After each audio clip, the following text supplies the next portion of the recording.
남자는 임무를 수행하면 전투 기술을 얻는 시스템을 가지고 있다. 이로 인해 학교에서 마음껏 괴롭힘을 당하던 찌질이가 극단적으로 짧은 시간 안에 적대적인 고등학교를 무너뜨렸다. 현재 김수현은 또 화장실에서 스킬 카드 뽑기를 하고 있다. 슬라임을 소환할 수 있는 스킬을 얻었다. 결과는 전투력이 없는 작은 쓰레기 슬라임이 소환되었다. 이때 퀘스트 알림창이 뜬다. 슬라임에게 어떤 것을 보여달라고 부탁한다. 김수현이 주머니에 있던 지폐를 꺼내서 시험해보려 한다. 그런데 지폐가 슬라임에게 먹혀버린다. 하지만 슬라임은 아무 반응도 하지 않는다. 김수현이 급히 돈을 돌려달라고 한다. 그런데 정말로 슬라임이 지폐를 끌어내기 시작한다. 그는 억울한 표정으로 화장지 위에 앉아있다. 김수현은 이게 자신의 지폐와 똑같다는 것을 확인한 후 순간적으로 한 가지 추측을 했다. 이 슬라임은 물건을 보관하는 데 쓰이는 것 같다. 게다가 무한으로 사용할 수 있는 창고 슬라임이다. 소란을 듣고 군사 장지하가 주군님 괜찮으십니까 하고 물었다. 그는 주군님께 할 말이 있다고 했다. 지금 매우 심각한 문제가 발생했다. 잘 이야기해야 해. 김수현은 장지하와 함께 사람이 없는 교실로 갔다. 장지하에 따르면 두 가지 문제가 발생했다. 첫 번째는 우리 서구에 돈이 없다는 것이다. 조직을 운영하려면 기본적인 자금이 필요하다. 강석은 판타니를 판매하여 유지하고 한재하는 유흥업소를 이용해 자금을 마련하고 있다. 양쪽 세력 모두 자기 사업이 있다.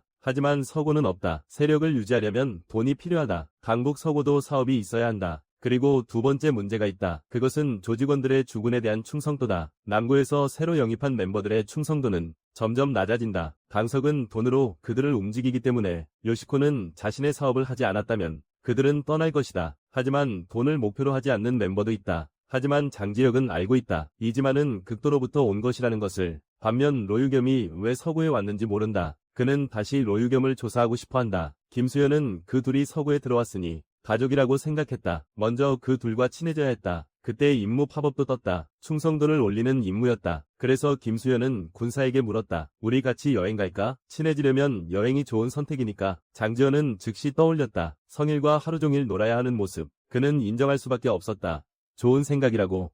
하지만 사업은 별개다. 장지현은 주군에게 반드시 잘 생각해보라고 했다. 샤오이는 김수현에게 돈 많은 만화가를 떠올리라고 했다. 그럼 창업하면 되잖아. 그 말을 듣고 김수현은 즉시 좋은 아이디어가 떠올랐다. 남들이 볼 수 없는 슬라임을 이용하면 돼. 왜냐하면 슬라임은 많은 것을 저장할 수 있으니까. 그래서 불법 물품을 운반하더라도 공항에서도 잡히지 않을 거야. 김수현이 잘 활용한다면 곧 가장 큰 마약왕이 될 수 있어. 소우는 신나서 주인에게 마약왕이 되겠냐고 물었어. 하지만 김수현은 슬라임을 내려놓았어. 임무를 받은 후 그는 매우 행복해졌다. 하지만 상을 받고 싶지 않았다. 김수현은 한 사람으로서 한계를 넘고 싶지 않았다. 하지만 짧은 시간 안에 돈을 벌고 싶었다. 그는 범죄를 생각할 수밖에 없었다. 샤오이는 주인이 매우 잘생겼다고 칭찬했다. 잠시 후 모두 준비를 마쳤다. 여행을 시작할 준비가 되었다. 비록 이틀밖에 안 됐지만 하루 만에 짐을 가득 챙겼어요. 하지만 전수현은 약간 위아해했어요. 그것은 동생 김다연이 어떻게든 온다는 거였어요. 이번에 온 이유는 한 가지를 확인하려는 거였어요. 전날이 도대체 어떤 성별인지. 곧 오늘의 주인공들이 등장했어요. 노유겸은 계속 침묵했어요. 이치현도 말했다. 자신은 단지 일을 하는 일부분으로 여기고 왔다고. 그때 극도는 김수현에게 물었다. 군사를 데려가지 않아도 되냐고. 김수현은 웃으며 말했다.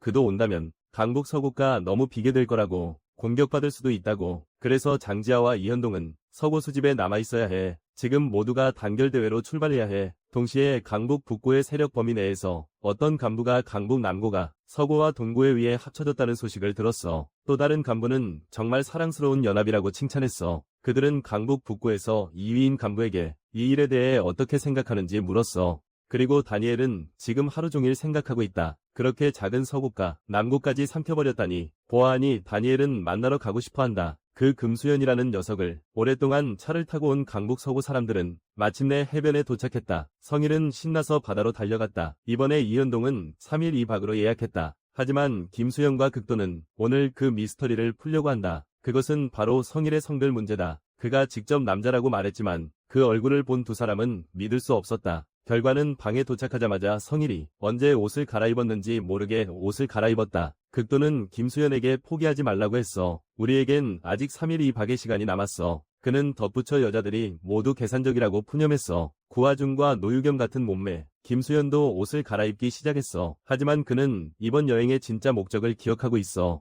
바로 노유겸과 이지영과 친해지는 것. 천은 김수현이 시작했어. 이상하게 로유천에게 마사지해주기, 그리고 카메라 기술을 사용해서 이지연이 어디 갔는지 확인하고, 홀로그램 창에는 그가 싫어하는 동생이 옷을 갈아입는 모습이 떠 있었다. 김수현은 본능적으로 눈을 감았고 한 대 때리며 쳐다봤다. 로유천은 위아한 표정으로 돌아봤다. 김수현이 서둘러 설명했다. 방금 너 머리에 벌레가 있었어. 김수현은 당황할 줄 알았지만 모두가 이렇게 빨리 친해질 줄은 몰랐다. 결국 여성들끼리는 남성들보다 더 쉽게 가까워지기 마련이다. 하지만 그는 극도와 함께 왜 그렇게 자연스럽게 끼어 있는지 위아해했다. 시평은 거기에 적응하지 못해서 그런 거야. 김수현과 극도는 속상한 게 구하준이 방금 또 전화번호를 물어봤다는 거야. 하지만 극도는 이지연이 이렇게 노는 걸 좋아하는 성격인 줄 몰랐어. 김수현도 봤어. 자기 여동생의 다른 면을. 그리고 이지연의 충성도는 확실히 올라가고 있어. 로유체는 별다른 표정이 없지만 충성도는 높아지고 있다. 하지만 김수현은 한 가지 일로 고민하고 있다. 그것은 군사가 말한 사업이다. 사업 자금을 마련하지 않으면 서구는 결국 망할 것이다. 하지만 지금 가장 먼저 해야 할 일은 모두와 함께 해변에서 노는 것이다. 강북고 2등 다니엘 쪽에서 곧바로 소식을 받았다. 그들이 이미 김수현의 위치를 알아냈다. 서구 사람들이 해변에서 논다는 걸 알게 되자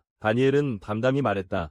운명이 참 좋구나. 하지만 내가 조사하다가 이상한 걸 발견했다. 북고 39등 성일천에 대한 소문이 있다. 강북 서구로 도망쳤다. 지금도 김수현과 함께 바닷가에 있다. 그 말을 듣고 다니엘은 오랜만에 자극을 느꼈다. 한편 강북 북구의 당구장 안에서는 조직원들도 알아챘다. 두목이 요즘 많이 변했다는 것을. 물론 이건 복재훈이 가장한 탓이다. 시끄러운 당구장이 갑자기 조용해졌다. 다니엘이 여기 나타났기 때문이다. 동생들은 위아해했다. 최근에 바빴던 다니엘 선배가 어떻게 여기 올 수 있지? 혹시 성일이를 보러 온 건가? 복사된 성일이와 다니엘이 눈을 마주쳤다. 다니엘은 이상하게 생각했다. 성일이 그의 눈을 바라보는 것이 그는 눈앞에 있는 사람이 분명 성일이라는 것을 느꼈다. 하지만 이전의 성일과는 또 다른 느낌이었다. 다니엘은 뒤를 돌아 작은 형에게 조사하라고 했다. 강북서 고유의 정확한 위치를. 한밤중에 김수현은 원래 깊이 잠들어 있었다. 하지만 복제 구름이 스스로 소환되었다. 그녀는 주인의 얼굴을 세게 때리며 주인을 깨우려 했다. 그리고 주인에게 큰일이 났다고 보고했다. 장북북의 고위 인물이 당구장에 왔다. 김수현은 그 사람이 당구장에 왜 오는지 놀랐다. 샤오위는 그가 성일천을 찾으러 왔다고 말했다. 또한 나는 성일천이라고 말했다. 그 말을 듣고 김수현은 멍해졌다. 그는 다니엘이 누구인지 몰랐다. 어떻게 소운을 꿰뚫어 볼 수 있었을까? 성일과 강북서구는 도대체 어떤 관계인가? 순위 2위와 39위가 이렇게 집착하는 이유는 무엇일까? 그 이유는 무엇일까? 김수현은 만약 강북북구가 알게 된다면 자신이 그들의 인재를 빼앗았다는 것을, 그렇다면 그들 서구는 매우 가능성이 높아 강북북구의 공격을 받을 수 있다. 김수현은 급히 성일이가 어디 있는지 물었다. 그때 성일이는 김다연에게 눌려 있었다. 김다연은 그에게 솔직히 말하라고 했다. 자신이 남자인지 여자인지. 조금 전 두 사람은 원래 해변에 앉아 있었다. 성일이는 어색해서 말을 꺼냈다. 그는 김다연이 왜 자기 옆에 앉았는지 이해하지 못했다. 김수현이 갑자기 성일에게 말했다. 자신은 전혀 여기 오고 싶지 않았다고. 그냥 너한테 관심이 있어서 온 거라고. 알고 보니 지난번 김다연이 성일에게 구출된 후 그에게 감정을 품게 됐다. 그는 성일에게 남자라고 하면서도 왜 긴 머리를 기르는지 물었다. 하지만 사실 성일에게는 이유가 있었다. 그는 자주 가는 미용실이 있어요.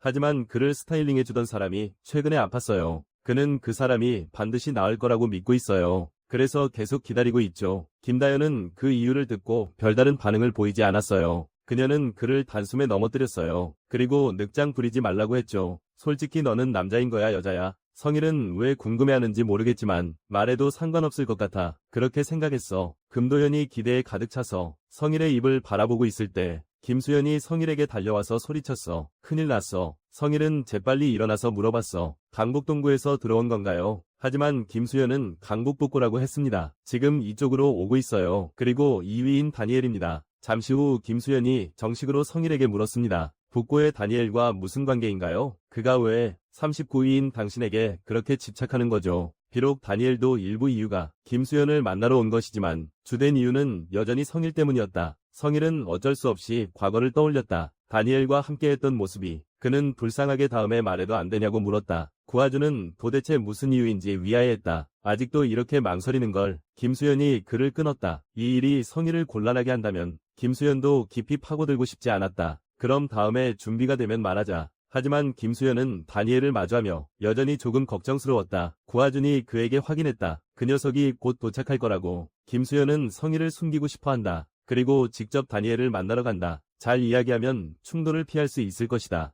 규하주는 네가 전혀 모른다고 말한다. 다니엘이 어떤 사람인지 김수현은 정말 모른다. 이름만 들으면 착할 것 같은데 완전히 교회 오빠 같은 느낌이다. 구하준이 문을 열고 혼자 이곳을 떠났다. 이지연은 해변을 걷고 있다. 극도는 자신에게 같이 걸어도 되냐고 물었다. 이지연은 담담히 이미 걷고 있지 않냐고 말했다. 극도는 한가롭게 왜 검을 들었냐고 물었다. 이지연은 차분히 말했다. 배신당해서 복수하고 싶었다고. 하지만 힘이 부족하다고. 자신이 깨어나 보니 이미 검을 들고 있었다. 그래서 이지연은 극도에게 적당히 멈추라고 했다. 자신은 누구도 믿지 않기 때문이다. 그 말을 들은 극도는 미소를 지었다. 그때 파도가 해안으로 거세게 몰아쳤다. 이제 이지연이 누구도 믿지 않아도 괜찮다. 왜냐하면 극도가 그녀를 믿게 만들 테니까. 이제 이지연은 말이 없었다. 너 이 자식이 무슨 말을 하는 거야? 로유체는 조용히 공원에서 혼자 시간을 보내고 있다. 그때 그의 휴대폰이 울리기 시작했다. 장석은 로유첸에게 자신이 그를 찾기 전에 먼저 기다리라고 했다. 다른 한편 한재아가 장석에게 물었다. 로유첸을 받아들이는 것이 진짜인가? 장석은 자신과 유첸의 관계가 매우 안정적이라고 말했다. 유첸은 어쩔 수 없이 서구에 들어간 것이다. 그는 유첸의 충심이 여전히 변하지 않았다고 생각한다. 언제든 다시 부를 수 있어. 그러니까 한재아의 계획이 거의 나왔군. 강북 서구는 내부에서부터 해결될 거야. 그런데 작은 일꾼이 보고하길 큰일이 생겼대. 북고의 다니엘이 김수현을 찾았대. 한재아는 순간 흥미를 느꼈어. 이렇게 보면 동고가 손을 쓰기 전에 강북 서구는 다니엘에게 해결될 것이다. 그리고 강북 서구의 김수현에 대해 성일과 닮은 사람도 있다. 다니엘은 그것도 흥미롭게 생각했다. 하지만 그는 이 녀석이 여기서 뭐하는지 궁금했다. 강북 서구 사위의 구하준이 다니엘에게 어디 가는 거냐고 물었다. 다니엘은 미소를 지으며 당연히 너희의 리더라고 대답했다. 구하준이 또 만났냐고 물었다. 만족하지 않으면 어쩌지? 다니엘이 침착하게 말했다. 그럼 무효야. 그렇다면 구하준은 다니엘을 못 보내야 한다. 그가 미소 지으며 구하준에게 물었다. 김수현을 지키러 온 거냐고. 강석도 못 이기는 네가 감히. 구하준이 다니엘에게 입 다물고 바로 시작하라고 했어. 임무 알림창도 이때 뜨네. 구하준의 잠재력이 흔들리기 시작했어.